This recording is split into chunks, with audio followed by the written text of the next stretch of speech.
Rob Carson filling in again on News Radio 1120 KMOX. Hello. If you want to check out my website, it is robcarsonshow.com. Or you can go to Facebook at Rob Carson Show. All right. Twitter is just Rob Carson. But, Twitter. What about Twitter? It's not making any money. It's probably going to go away real soon. The kids are bored with it. So, anyway. Instagram apparently is the big deal right now, and it's the most narcissistic app. It's the most narcissistic app kids do. My son does Snapchat. So even Instagram is cliched and boring to him. And my gosh, I mean, Facebook is for old people. Anyway, we've got a lot of things going to get through here. And I'm going to get into this. And it's a scandal.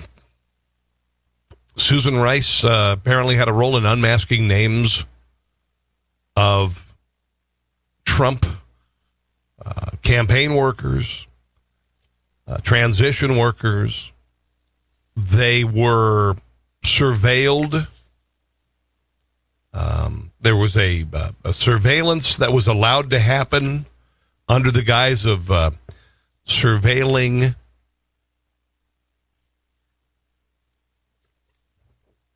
nationals from other countries during the campaign and during the transition. It sounds like it was used as an excuse to surveil people involved in the Trump campaign, the Trump family, and it sounds like a horrific abuse of the Fourth Amendment. We will get your thoughts on this. Here's the number, 314-436-7900. I'll get to the, and Fox News is reporting, and listen, yes, I know, Fox News, whatever. But nobody is following this, and a lot of people have gone silent since it was uncovered by Fox News on Friday. I'll share the details, okay, and get your thoughts on it if you followed it. By the way, Gonzaga lost tonight. All right, I'll just tell you right away. It looks like Dean Smith is cutting down another net, and North Carolina's winning another national championship, 71-65. Great. It's great. I just get kind of tired of the same players in the NCAA final. But anyway, Gonzaga made it very close this year. I think they're great, and, I like them. Missouri, before we get into the Obama administration surveilling the Trump campaign and transition team, Missouri House passed a bill to ban cities and counties from using red light cameras. House members voted 125-30 to send the bill to the Senate. The measure would prohibit the use of cameras to catch traffic violations such as speeding and red light cameras, running red light cameras. Now, I have lived in municipalities where these are used. And when it comes to red light cameras, a lot of the times, if they are at a red light, generally, rather than making the intersections more safe, they make them less safe. Because rather than sneaking through the yellow light camera, you're slamming on your brakes and you're getting rear-ended at the intersection. Okay, so there's that. Speeding cameras, I've been caught on speeding cameras, and generally the speeding cameras, at least in municipalities where I have lived, they crank down the speed limits and they put them in places that you would otherwise expect the speed to be a little bit higher. They never put these things in school zones. They never do, guys. They never do. I lived in Maryland, near the Washington, D.C. area, and there were several straightaways. You're thinking the speed limit should be 45, 50 miles an hour, but they had speed cameras, and they cranked it down to 35. And then you'd see the flash in the rearview mirror, and the problem with it is that bureaucrats have realized that these cameras are a fantastic source of revenue. And they have been abused, and this should be exposed. This is not about public safety, not one little bit. This is about the cash register of traffic violations filling coffers. I am really proud of the Missouri House saying, no. There are other ways that we can raise revenue. We tax people. We fine people. We charge them for every kind of permit you could possibly imagine. That's what government does. But Missouri said, we're not going to do it with the whole red light cameras. It's just, no, it's sordid, it's ugly, and it is wherever you go. It's not. It doesn't make things, all it is greedy people rubbing their hands together in government saying, oh, yeah, baby. Just a flash of the camera that's $50. Flash of the camera that's $100. Flash of the camera, it's $1,000. Flash of the camera, it's just, watch it, just cha-ching, cha-ching, cha-ching. So, there you go. I'm glad for the state of Missouri saying to heck with this, because it's not about safety. They don't give a rat's behind about safety with regard to red light and speed cameras. All they care about is the money that it brings in. Yeah, okay. For what it's worth, on the way, let's talk a little bit about this whole Donald Trump surveillance by the Obama administration during the campaign, during the transition. A lot of things have been discovered. I'd love to know your thoughts. Is this a big deal? Is this Watergate 2 on steroids? Your thoughts are welcome. Here's the number, 314-436-7900 or 1-800-925-1120. My name is Rob Carson. You are listening to News Radio 1120 KMOX. Rob Carson filling in on News Radio 1120 KMOX. I just was informed by my producer, Mike Anderson, who does a killer job, by the way. Channel 4 locally has obtained some surveillance video of this Soulard boiler explosion this morning. My Lord. I posted it on my Facebook page at Rob Carson Show, Facebook at Rob Carson Show. This explosion was dramatic. If you witnessed it, I would love to hear your thoughts. This thing blew a boiler the size of a minivan, 500 feet in the air. And if you look at the video, this thing looks like it was tossed like a piece of candy in a parade.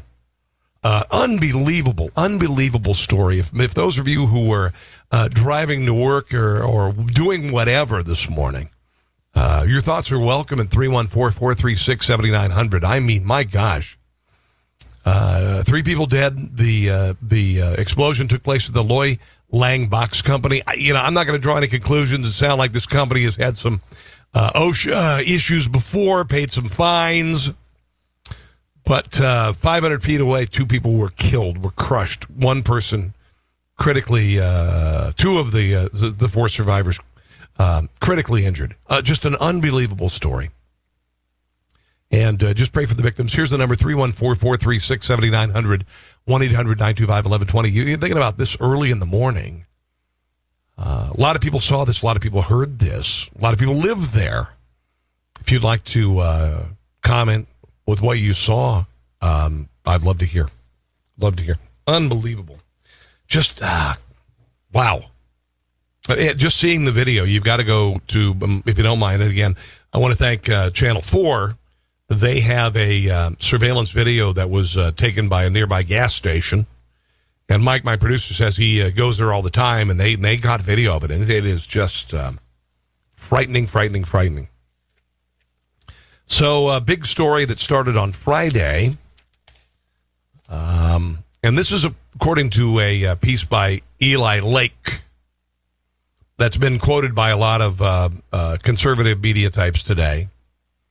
Is pretty frightening when you think about how apparently the Obama administration was using the NSA to surveil Donald Trump's campaign, Donald Trump's family, and this was at the bequest of a variety of organizations. And then Susan Rice, National Security Advisor, right-hand woman to Barack Obama, apparently demanded that many of these Trump officials be unmasked. Normally, you don't unmask these people. Back to the piece from Eli Lake. White House lawyers last month learned that the former National Security Advisor Susan Rice, who's known for lying, by the way, about Benghazi and about Bo Bergdahl, requested the identities of U.S. persons in raw intelligence reports on dozens of occasions that connected to Donald Trump's transition and campaign members. Nobody else. Just Donald Trump's transition team and campaign members. This was discovered in a national security review of the government's policy on unmasking the identities of individuals in the U.S. who are not targets of electronic eavesdropping, but those communications are collected incidentally, okay? Now, basically, they're using as an excuse, and this will come out in the wash, the Obama administration and Susan Rice were using as an excuse that they were going after foreign nationals, and they incidentally collected conversations that the Trump campaign, the Trump family, the Trump transition team had with these foreign nationals. Here's the problem. And I think we're going to find out that the Obama administration went after the Trump campaign first and used this as an excuse. Your thoughts are welcome. 314-436-7900, 1-800-925-1120. Now, this is an administration that went after conservative 501c3s to shut them down before elections. It's true. It happened. All right. National Security Council Senior Director for Intelligence Ezra Cohen-Watnick was conducting the review, according to U.S. officials who spoke with Bloomberg, by the way, not exactly a right-wing leaning political site, on the condition of anonymity because they are not authorized to discuss it publicly. Cohen-Watnick discovered Rice's multiple requests to unmask U.S. persons in intelligence reports that related to Trump transition activities. Not Hillary Clinton. And Hillary Clinton's campaign, they were talking to Russians too. John Podesta, I don't know, somehow ended up with 50,000 shares of a Russian company with close ties to Vladimir Putin. He brought this to the attention of the White House. I'm talking about this guy, Cohen-Watnick. Their general counsel office reviewed more of Rice's request and instructed him to end his own research into the unmasking policy. Well, there's nothing to see here. Move along. The intelligence reports were summaries of monitored conversations, particularly between foreign nationals, discussing the Trump transition, but also in some cases of direct contact between members of the Trump team and monitored foreign officials. They were communicating with the Hillary campaign, but Susan Rice only went after Trump campaign members. One U.S. official familiar with the report said they contain valuable political information on the Trump transition, such as whom the Trump team was meeting, the views of Trump associates on foreign policy matters, and plans for the incoming administration. Rice suddenly is not responding to requests about why these were demanded by her. Now, I don't want to get into the, and it sounds like I'm getting into the weeds on this. And there is a lot to digest here. But there's some stuff going on that is at least unsavory, and yet at most could be illegal. Chairman of the House Intelligence Committee, we heard about this guy, Representative Devin Nunes, also investigating how the Obama White House kept tabs on the Trump transition after the election through unmasking the names of Trump officials incidentally collected in government eavesdropping of foreign officials. This is, to me, an abuse of power. This is an abuse of the Fourth Amendment. Donald Trump said in March he accused Obama of illegally wiretapping Trump Tower. Now, that was a dated reference to surveillance because it used to be wiretapping. It used to be just about, listening on phone conversations. It is clear at this point that the Trump campaign and the Trump transition team were eavesdropped on. Okay? There's a longstanding concern for civil liberty advocates about U.S. surveillance programs. The standard for senior officials to learn the names of U.S. persons incidentally collected is that it must have some foreign intelligence value, a standard that can apply to almost anything. And that's what they abused. So do you think this is a big deal? Do you think this is going to blow up? Is not a big deal? I'm going to play some audio coming up here and get your thoughts on it. Again, I don't want to get too much of the weeds on it, but when you are using the surveillance power of the U.S. government to go after your political opponents. I got a real problem with it. Your thoughts are welcome at 314-436-7900, 1-800-925-1120. We have some other things that we'll get to that are not as political, some local, some national. Again, while you're hanging out, check out robcarsonshow.com, Facebook at Rob Carson Show if you want to see the unbelievable footage of the boiler explosion in Soulard obtained by News 4. All right, my name is Rob Carson. You're listening to News Radio 1120 KMOX. Rob Carson back again for another evening here, soon to be a morning on KMOX. It's a honor and a privilege to be here. If you get a chance to check out the website, Rob Carson Show, Facebook, Rob Carson Show, Facebook at Rob Carson Show. Love you to check it out. Big story of the day.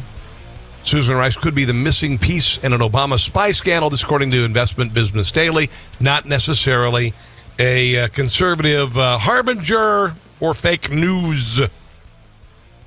Apparently, the NSA used a product called incidental communication to track exclusively Donald Trump campaign members, potential administration officials, and transition members exclusively.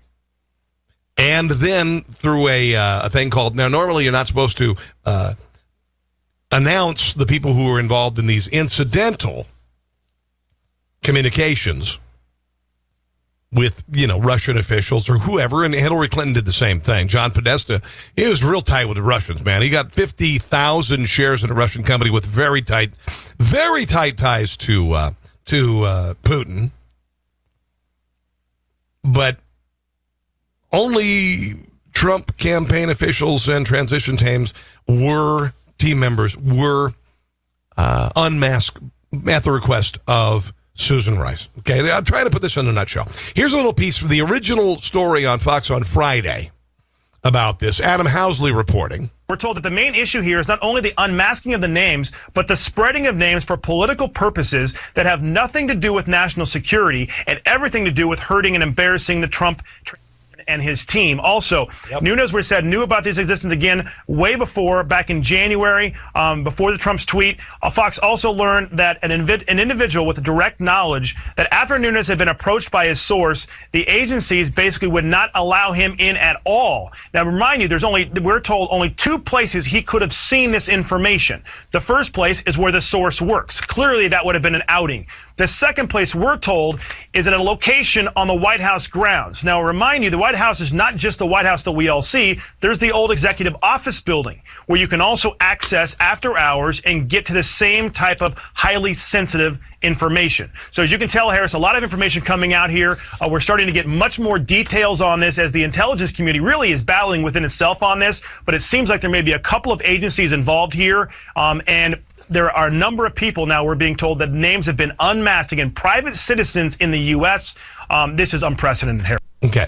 He says it's unprecedented. This is the story this morning as it had developed over the weekend. It is indeed a bombshell. It came over the weekend, little reported on other than Fox News, showing the intelligence official who unmasked or exposed the names of private citizens affiliated with the Trump campaign are, quote, well-known, very high up, and very senior in the intelligence world. Why would Susan Rice just want Trump officials?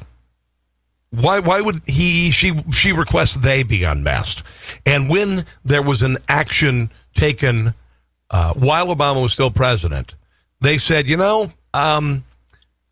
suspend your inquiry into this.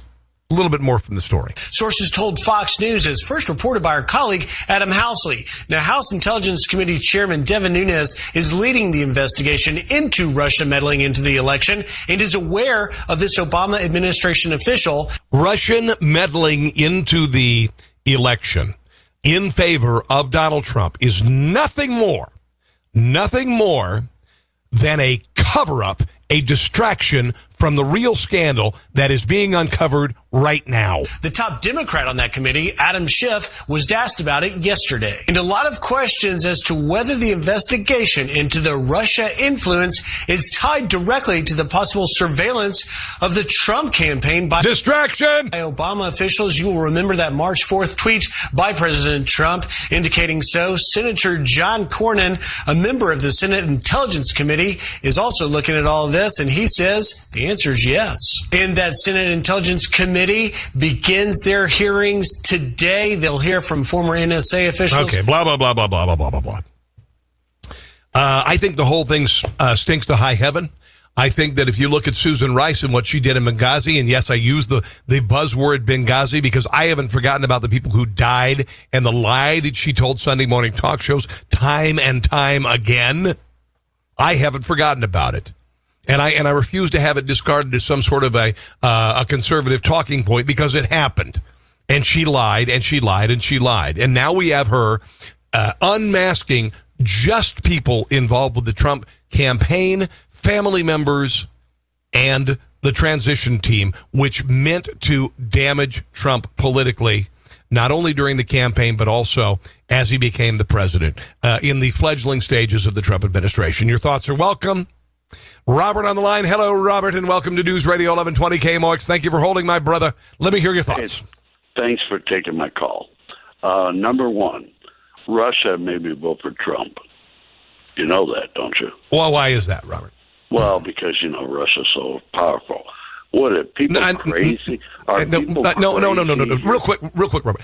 Why? Just because you think that Donald Trump is more in opposition, more of a hawk with regard to Russia, is that why you voted for Trump? Is that what you're saying? No, what I'm trying to make it a joke out of it. Let me tell you something. People don't get it. Wasn't a very good joke there, Robert. No, go ahead. Trust me. People just don't get it. I have never seen people so emotionally involved in this, where they're so upset about Trump, his wife ain't living in the White House, this and that. Yeah, nobody cares about Korea. Nobody cares about China. Nobody cares about this. They don't look at the issues. We're talking about an investigation into something that really was in my heart. Doesn't matter. I'm a Vietnam vet. Yes, sir. They spit on me when I came back from Vietnam, okay? Yeah. Just so you know. And I still love them. And you know what I want? I want Jane Fonda to come out she's still alive. I want her to come out. She's apologized for doing what she did in North Vietnam. I want all these people in Hollywood to understand Jane Fonda was a young lady, thought she knew something, then she got mature and realized her mistake. That's all I'm going to say. All right, Robert, listen, I do appreciate your phone call. And can I tell you, I have done extensive research, and I was a kid when Vietnam was happening. And I have spoken extensively, and I've worked with hundreds of Vietnam veterans. Robert, realize that the generation that came after the baby boomers that spat on you, I think they appreciate what you did. So God bless you, my brother, and thanks for listening tonight. Do appreciate it. Let's go to Andy on the line. Hello, Andy, and welcome to News Radio 1120 KMOX. Good morning. Pertaining to the commentary on Benghazi, one line should never be forgotten. Lock her up. Period. All right. Going on from there. What Jeff Sessions should do right now is to summon Obama for a deposition. Being under a deposition, Jeff Sessions could also ask the court to order all paperwork on him that's stored out in the safeguard of Hawaii, the governor's office, to be released. I think we'd find out a whole lot more about things than just what's going on with Russia right now. Well, let me ask you, Andy, just to the point of, do you think that the Obama administration abused its power by... Absolutely. Okay, I do too. I really do, and I've had a lot of people on Facebook today going after me and saying there's nothing to see here. And I think this whole thing about Russian interference and winning the election for Donald Trump is a freaking straw man. It was set up to distract from this, and I think this is going to be big enough that the truth of this will not be able to be avoided. Andy, that's what I think. Another couple things real quickly. Yes, the the birth certificate's never really been seen. I want to take it. No, I'm going to jump to it though. Remember on Osama, they said they killed him, and they took him to sea, went through all the rituals and buried him. But the only people that actually saw this was Joey, Hillary, and Obama, because they said it was so gruesome that we couldn't say it. They obviously haven't gone to any movies. And what happened when we saw the Americans who were getting their heads cut off? That wasn't gruesome. You know what? I'm going to tell you something. I don't think Osama's dead. Yeah. I thank you for the phone call. Do appreciate it, Andy. I'm not going to go down. We're straying a little off course here. Okay. I've got my own thoughts about it, but I want to stay on course with this. And then I want to move on to some other things, because there are plenty of other things to talk about. And we're going to see how this grows. If you get a chance to, there's a piece in Investment Business Daily today about this. And it says that this is clearly illegal behavior, calls into question the reliability and loyalty of the entire intelligence community. We've heard that there are moles in the intelligence community, leftovers from the Obama administration, who want to take down Donald Trump. We've heard this. Now it's beginning to crystallize, and it's becoming true. Why are the Democrats not furious at this, as they would be if one of their own who was targeted? If Rice is indeed guilty of orchestrating this, she is guilty of a crime. Again, according to this piece in Investors Business Daily, and I believe it too. We talked about her going, blaming a video from Benghazi, which clearly was a policy failure, a sleepy president who went to bed and let people die. And then she lied about it.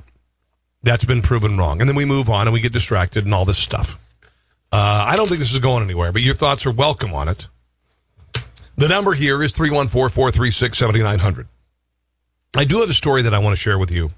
That is two stories that are absolutely tragic with regard to defending your home when somebody invades it. We know about the castle doctrine. We know, you and I know, that if somebody breaks into your home, you have the ability to shoot them.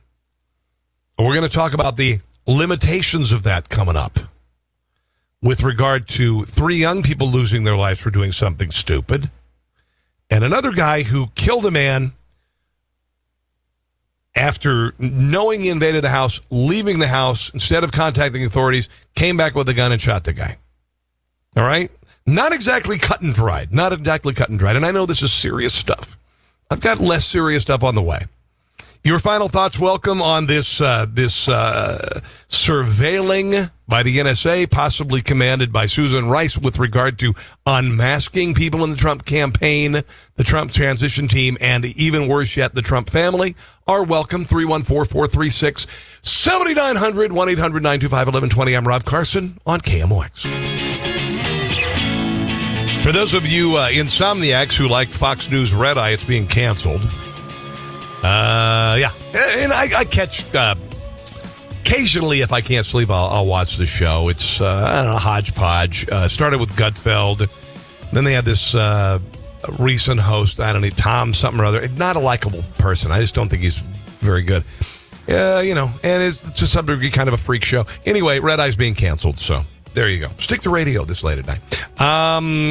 Got a lot of stuff to get to. I want to close out on this this whole surveillance of the Trump campaign, the Trump family, the Trump transition team. This is all over the news today. Well, I won't say that. It's in the UK Daily Mail. It's in Fox News, and it's largely being ignored by a lot of people in the major 3 networks, NPR, New York Times. You know the mainstreams. But this is I think pretty frightening, and I'll mention this piece today. I had a couple pieces that I had mentioned about this. One of them, which was kind of everybody's talking about today, by Eli Lakes. Top Obama advisor sought names of Trump associates at Intel, and this is Susan Rice only asking to unmask these Trump affiliates with regard to talking to foreign officials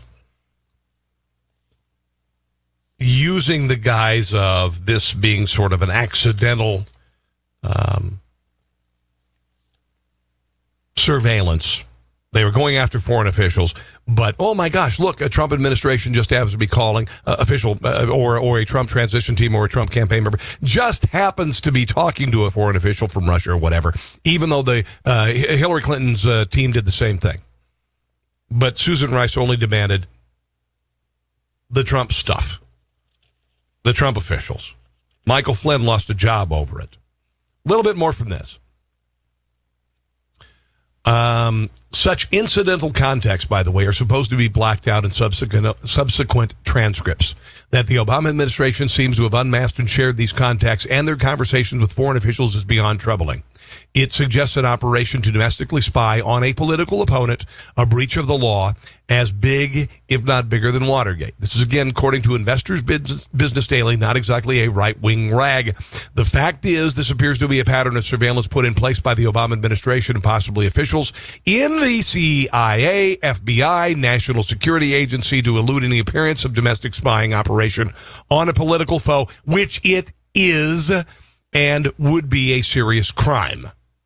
This is clearly illegal behavior, calls into question the credibility, reliability, and loyalty of the entire intelligence community.